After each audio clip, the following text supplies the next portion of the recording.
ഞാൻ എപ്പോഴും എൻജോയ് ചെയ്യുന്നൊരു സാധനം എന്ന് പറയുന്നത് ഫാമിലിയുടെ കൂടെ ട്രിപ്പ് പോകുക എന്നുള്ളതാണ്.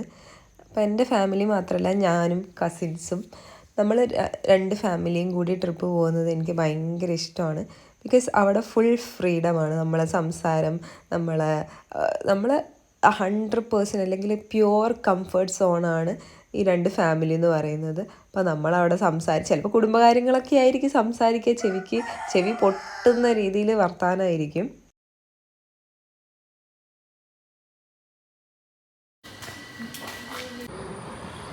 ഇതെന്നൊക്കെ പറഞ്ഞിട്ട് ഭയങ്കര ഫണ്ണായിട്ടായിരിക്കും ആ ഒരു ട്രിപ്പുകൾ ഉണ്ടാവുക.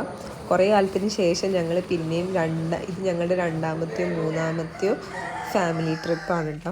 അപ്പോൾ ഇപ്രാവശ്യം ഞങ്ങൾ ചൂസ് ചെയ്തത് മൂന്നാർ, ഗുരുവായൂർ വഴി അതിരപ്പള്ളി ടു മൂന്നാർ, ആ ഒരു രീതിയിലാണ് നമ്മൾ ട്രിപ്പ്.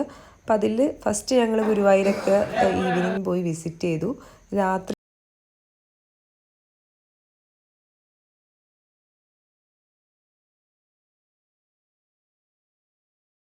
ചാലക്കുടി PWDയിലാണ് നമ്മൾ താമസിച്ചത്.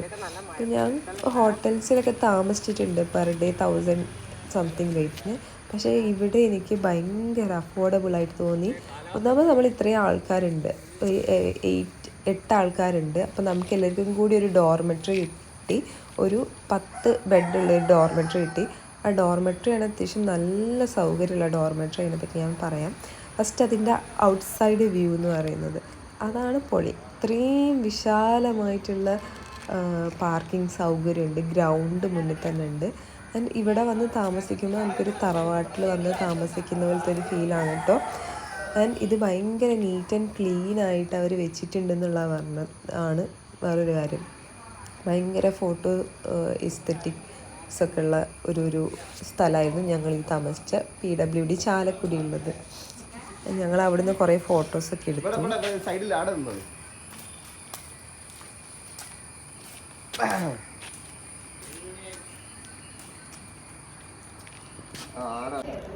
അത് കഴിഞ്ഞിട്ട് ഇതാണ് നമ്മളുടെ ഡോർമെട്രി വരുന്നത്. ആക്ച്വൽ റേറ്റ് എനിക്കിപ്പോൾ ഓർമ്മയില്ല, പക്ഷെ ഒരാൾക്ക് 400-നേക്കാളും താഴെയാണ്. ഒന്നുകിൽ 350 300 സംതിങ് ആണ് നമ്മൾ ടോട്ടലായിട്ട് പേ ചെയ്തത്. പെർ ഹെഡിന് 350 സംതിങ് റേറ്റിന്. ഭയങ്കര അഫോർഡബിളായിരുന്നു. ഇതാണ് ആ ഒരു റൂം എന്ന് പറയുന്നത്. 10 ബെഡുള്ള റൂം, ഡോർമെട്രി. നല്ല കബോർഡും സൗകര്യം, 4 കബോർഡ് സൗകര്യമുണ്ട്. 2 എണ്ണം ഇവിടെ, 2 എണ്ണം കുറച്ച് ബാക്കിലായിട്ട്. അങ്ങനെ 4 എല്ലാ സൗകര്യവും ഉണ്ട് കേട്ടോ ഇവിടെ.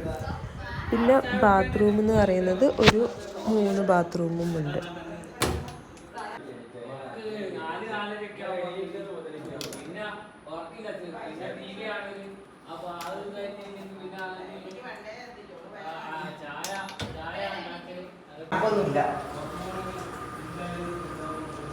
ഇതാണ് ആ ഒരു ബാത്റൂം ഏരിയ. അറ്റാച്ച്ഡ് ആയിട്ട് തന്നെയാണ് ബാത്റൂം ഉണ്ടാവുക. ഒരു 2 ടോയ്ലറ്റും ഒരു ബാത്തിങ് റൂമുമാണ് കേട്ടോ. മൊത്തത്തിൽ നല്ല വൃത്തിയുണ്ട്. ടോട്ടലി 5 സ്റ്റാർ റിവ്യൂ നമുക്ക് കൊടുക്കാം. അങ്ങനത്തെ ഒരു ഇതാണ്. എനിക്ക് ഏറ്റവും ഇഷ്ടപ്പെട്ടത് ഇവിടുത്തെ വ്യൂ ആണ് കേട്ടോ.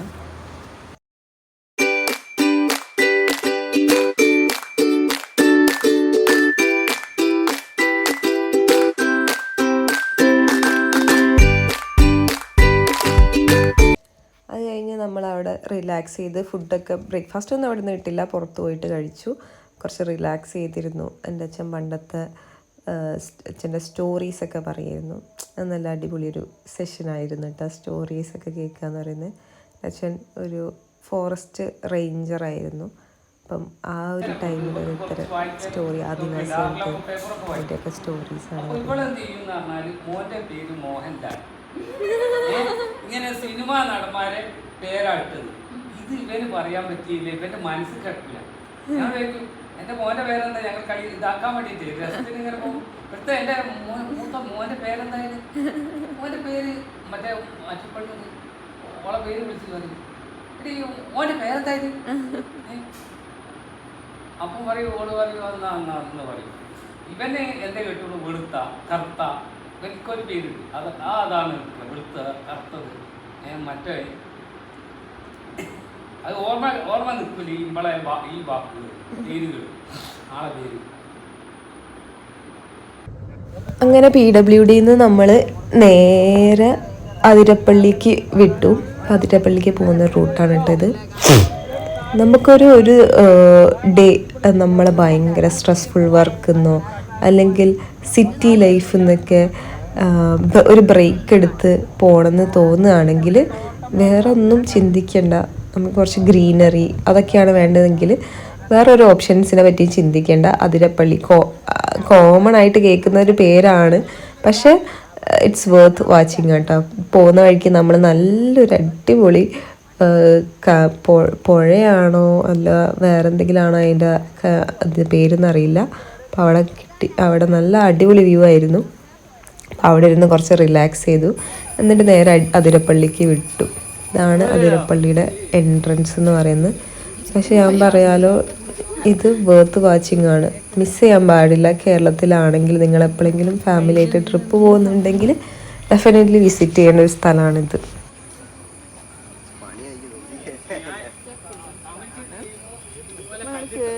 പക്ഷെ ഇങ്ങനെയുള്ള ഗ്ലേസിംഗ് കല്ലേ സാധാരണ കല്ലില്ലേ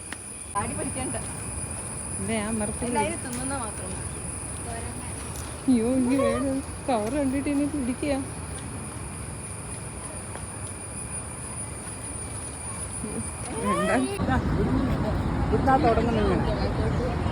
ഇത് മോളിൽ നിന്നുള്ള വ്യൂ, മറ്റേ താഴത്തു നിന്നുള്ള വ്യൂ.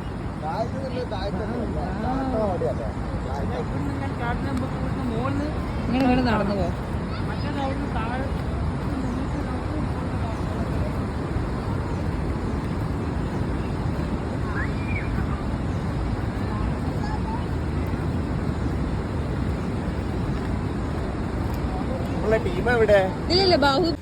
അതെ, ഇതിലാണ് ബാഹുബലി മറ്റേ സാധനം കൊണ്ടുപോയത്. ഓക്കെ, ബാഹുബലി ഷൂട്ട് ചെയ്തത് എല്ലാവർക്കും അറിയണ്ടാവും. അങ്ങനെ ഒരു കല്ലും പിടിച്ച് പോകുന്നില്ലേ, എന്നിട്ട് അതിലൊരു മ്യൂസിക്കൊക്കെ വരും. അപ്പോൾ അതൊക്കെ ഇവിടെ നിന്നാണ് ഷൂട്ട് ചെയ്തത്. ഇതിൻ്റെ മുകളിൽ നിന്നല്ല, പക്ഷെ താഴേന്ന്. ഞാൻ പക്ഷേ സത്യം പറയാലോ, നമ്മൾ ഈ വ്യൂ ഒക്കെ കാണുന്ന സമയത്ത് നമ്മൾ വേറൊരു വേൾഡിലെത്തോട്ടാം. ഈ അവതാർ പോലത്തെ അങ്ങനത്തെ ഒക്കെ ഒരു വേൾഡിലേക്കൊക്കെ നമ്മൾ ഇമാജിനേഷൻ വേറൊരു ടൈപ്പായിട്ട് മാറും. ഇനി ശരിക്കും ആ വാട്ടർഫോൾസ് എൻജോയ് ചെയ്യുക. ഇപ്പം നമ്മളത് കാണുക മാത്രമേ ചെയ്തത്, പക്ഷെ അതിൻ്റെ ഉള്ളിലേക്ക് ഇറങ്ങി എൻജോയ് ചെയ്യുക എന്നുള്ളതാണ് ഇതിൻ്റെ ഫൈനൽ ഒരു ടാർഗറ്റ് എന്ന് പറയുന്നത്. അപ്പം അതിനുവേണ്ടി ഞങ്ങൾ താഴോട്ട് ഇറങ്ങിപ്പോയി. അത്യാവശ്യം നല്ല താഴോട്ട് പോകാണ്ട്, പക്ഷേ അത് വേർത്ത് ഗോയിങ് ആണ്. ഡെഫിനറ്റ്ലി നിങ്ങൾ വന്നിട്ടുണ്ടെങ്കിൽ പോവാതിരിക്കരുത്. പക്ഷേ പറയാലോ, ഫിസിക്കലി ചാലഞ്ച് ഉണ്ടെങ്കിൽ ഒന്ന് ആലോചിക്കുന്നത് നല്ലതായിരിക്കും. Because it's so soothing. ഒരു മെഡിറ്റേറ്റിംഗ് അവസ്ഥയിലേക്ക് നമ്മൾ പോകും. ഇവിടെ ആൾക്കാരൊന്നും ഇല്ലാതെ ഇരിക്കാൻ പറ്റുക എന്ന് പറയുന്നത് ഭയങ്കര ലക്കി ആയിട്ടുള്ള ആൾക്കാർക്ക് മാത്രം നടക്കുന്ന സാധനമാണ്. And I took A very long video of this waterfall from every corner of it. അപ്പം വെരി സൂത്തിങ് ആണ്. ചുമ്മാ അതിൻ്റെ സൗണ്ട് കേൾക്കുമ്പോൾ തന്നെ മെഡിറ്റേറ്റിംഗ് ആണ്.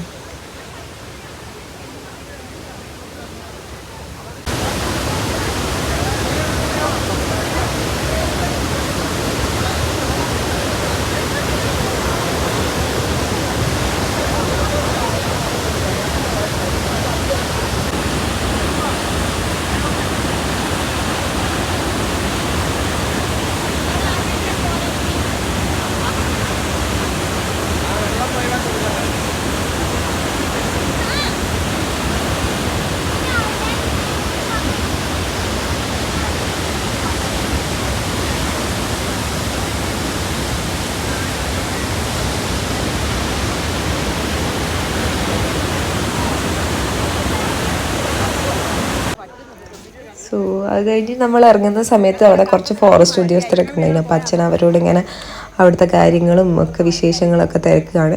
ഇങ്ങനത്തെ സ്ഥലത്ത് പോയി കഴിഞ്ഞാൽ ഇവർക്കൊരു വനശ്രീ എന്നൊക്കെ പറഞ്ഞിട്ടൊരു ഷോപ്പ് ഉണ്ടാവും. അവിടുന്ന് നിങ്ങൾക്ക് ഹോണസ്റ്റ് ആയിട്ടുള്ള സാധനങ്ങളൊക്കെ കിട്ടും കേട്ടോ, ഒറിജിനൽ ആയിട്ടുള്ള സാധനം. ഞാൻ അവിടുന്ന് രക്തചന്ദനത്തിൻ്റെ ഒരു ചെറിയൊരു കട്ട വാങ്ങി. ചെറിയൊരു പീസിന് 65 രൂപ. അതിന് ചന്ദനം ഉണ്ടായിരുന്നു, അതിൻ്റെ ഒരു ചെറിയ പീസിന് 500 രൂപ. അപ്പം ഞാൻ അത് വാങ്ങിയില്ല, അത് വീട്ടിലുണ്ട്, അതുകൊണ്ട് അത് വാങ്ങിയില്ല. പിന്നെ ഞങ്ങൾ ഈ ആനേനെയൊക്കെ കെട്ടി വളർത്തുന്നല്ല, അതിൻ്റെ ഒരു സ്ഥലത്തിൻ്റെ പേര് എന്നോട് മറന്നുപോയി. അപ്പോൾ അവിടെയൊക്കെ പോയി കുറേ ആനേനെയൊക്കെ കണ്ടു. അപ്പോൾ ഈ കെട്ടിയിട്ട് ആന എപ്പോഴും ഇങ്ങനെ ഇളകുന്നത് കാണാം, ഒരു ഡാൻസ് കളിക്കുന്ന പോലെ കാണാം. അത് ആക്ച്വലി അത് സന്തോഷം കൊണ്ട് ഇതാക്കുന്നൊന്നല്ല, ആനയുടെ ബോഡിക്ക് ഭയങ്കര വെയിറ്റ് ആയതുകൊണ്ട് അതിങ്ങനെ സ്വയം അതിനെ എക്സസൈസ് ചെയ്യിക്കുന്നതാണ് കേട്ടോ. ചുമ്മാ വെയിറ്റും താങ്ങിയിരിക്കുമ്പോൾ അതിനും ഒരു ഇതാവും. അപ്പം അതിന് വേണ്ടി അത് ചെയ്യുന്ന ഓരോ കാര്യങ്ങളാണ് ഈ തല കൊണ്ടാട്ടൽ പരിപാടികളൊക്കെ.